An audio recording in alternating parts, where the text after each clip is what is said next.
Monsieur le maire, bienvenue dans C'est-à-dire. Le gouvernement a annoncé le retour de l'état d'urgence sanitaire avec un couvre-feu qui s'est mis en place depuis samedi dernier. Quel impact au niveau de la ville de Gennevilliers ? Alors, avant de répondre à votre question, je voudrais avoir une pensée pour Samuel Paty et sa famille qui a été assassiné la semaine passée, et notamment en direction des enseignants qui légitimement peuvent se sentir atteints dans leur propre profession. Et ils doivent, je les assure, de toute notre solidarité, et on sera avec eux dans la résistance à l'obscurantisme qui peuvent conduire à des actes meurtriers. Et nous n'avons certainement pas fini de réfléchir à cela dans tout le pays. Voilà. Vous prévoyez quoi au niveau de la ville ? Je vais aller déposer une gerbe au monument de la Résistance avec Elsa Fossillon et l'inspecteur de l'Éducation nationale ce mercredi. Mais ensuite, on a des réunions avec les équipes d'animation socio-éducative parce qu'il faut parler. Il faut s'en parler pour faire en sorte que ces gestes soient impossibles à reproduire, en tout cas que l'on puisse circonscrire le problème. Ça me semble important devant l'émotion qui est dans l'éducation nationale, mais chez tout le monde, dans la population gennevilloise. Et la solution, c'est aussi l'union des Gennevillois, quelles que soient leurs origines, quelle que soit leur religion, l'union pour refuser cet obscurantisme qui est assassin. Voilà. Je vais répondre à votre question parce que je sais que c'est difficile après cela. Le couvre-feu ou le confinement après 20h, je préférerais ce terme de confinement après 20h plutôt que couvre-feu qui est un terme guerrier. Donc on va l'appliquer à Gennevilliers, même si j'aurais préféré, je l'ai dit, que le gouvernement annonce plus de moyens pour les hôpitaux et plus de moyens pour que les gens puissent se faire tester et avoir surtout les résultats des tests suffisamment tôt. Alors ça c'est prévu, on va y revenir. Mais on va mettre en œuvre cette prescription, voire injonction gouvernementale, et on va essayer de faire en sorte que ça limite au maximum, le lien social et les activités. Donc on essaye d'avancer les horaires des spectacles, d'avancer des horaires des activités pour que ce soit fini vers 20h30, 20h45 pour que les gens aient le temps de rentrer. Vous pensez que tout va pouvoir se tenir ? Non, tout ne pourra pas se tenir. Par exemple, la foire au vin, je pense qu'on ne peut pas la tenir dans les conditions actuelles. D'une part parce que la salle des fêtes est classée en L, ce qui interdit toute activité à l'intérieur, ce qui nous a fait même arrêter les concerts. Donc on ne va pas faire la foire au vin, mais beaucoup d'activités seront arrêtées. Avancées. Et d'autres seront avancées. On va essayer d'en avancer un maximum. Et si les gens ne peuvent pas s'y rendre, vous allez quand même les maintenir ? Et on va essayer de travailler sur des choses aussi en vidéo, par exemple, je pense les réunions publiques, les réunions de quartier, etc. Si on ne peut pas les tenir en physique, on va essayer de les tenir au maximum en vidéo, parce qu'il ne faudrait pas que la démocratie ou l'échange avec les citoyens s'arrête. Au contraire, c'est dans les moments difficiles où il faut qu'on se parle. Donc ça, c'est pour les soirées confinées, voilà. Vous proposerez des réunions publiques. D'autres choses, vous allez pouvoir proposer d'autres choses ? Non, on retravaille sur les activités en direction de la jeunesse, parce qu'il ne faut pas que la jeunesse soit oubliée. J'ai aussi demandé aux services municipaux de travailler sur une prestation en direction des jeunes, parce que autant en juin, nous l'avions fait en direction des familles à travers les prestations CAF, autant on sait que les jeunes souffrent aujourd'hui de la crise du Covid, mais surtout de ses conséquences, avec le chômage, celles et ceux qui ne trouvent pas de place en alternance. Et donc nous allons travailler une prestation en leur direction.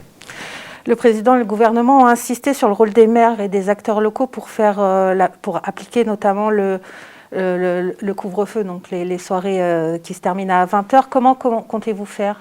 Le gouvernement s'appuie sur les maires quand ça l'arrange, et quand on dit qu'on a besoin de moyens pour développer des activités, ils nous oublient. Donc je me méfie toujours de ces formules.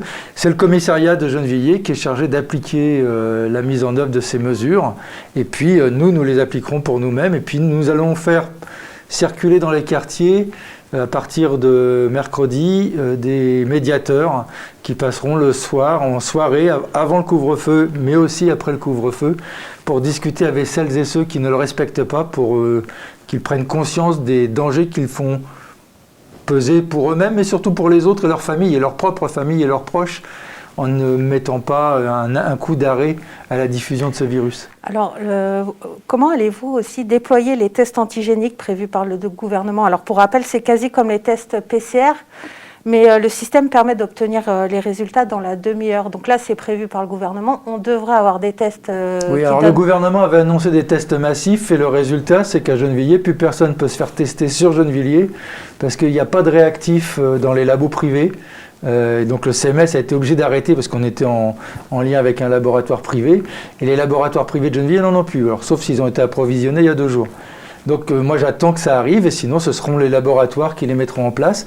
Et on met en œuvre des dispositifs pour aider ces laboratoires. Par exemple, on a mis en place un Barnum, un petit stand à l'extérieur pour un laboratoire privé pour lui permettre de mieux accueillir les usagers, de les séparer de leurs patients habituels et de faire en sorte qu'on leur améliore la vie de ce point de vue-là. Mais il faudrait qu'il y ait les tests. Alors on entend jusqu'à l'été 2021, ça risque d'être compliqué. Sur quelles priorités allez-vous vous concentrer? Comment est-ce que vous allez organiser la vie locale dans un tel contexte? Alors effectivement, on commence à regarder ce que va être l'été jusqu'à l'été 2021. D'une part, dans un premier temps, on était sur l'idée on reporte les initiatives. Donc maintenant, je pense qu'il faut qu'on arrête les initiatives et qu'on ne se dise pas qu'on reporte les initiatives parce qu'on ne pourra pas tout faire sur 2 mois ou 3 mois qui ne seront pas Covid.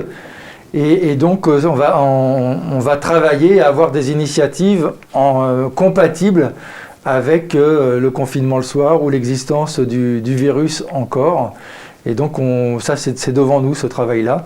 On va continuer de respecter les gestes barrières, on va augmenter le télétravail, ou plutôt le travail à distance chez les employés municipaux. On va mettre 2 jours pour éviter que celles et ceux qui n'ont pas besoin de se déplacer pour travailler puissent rester chez eux et travailler à domicile.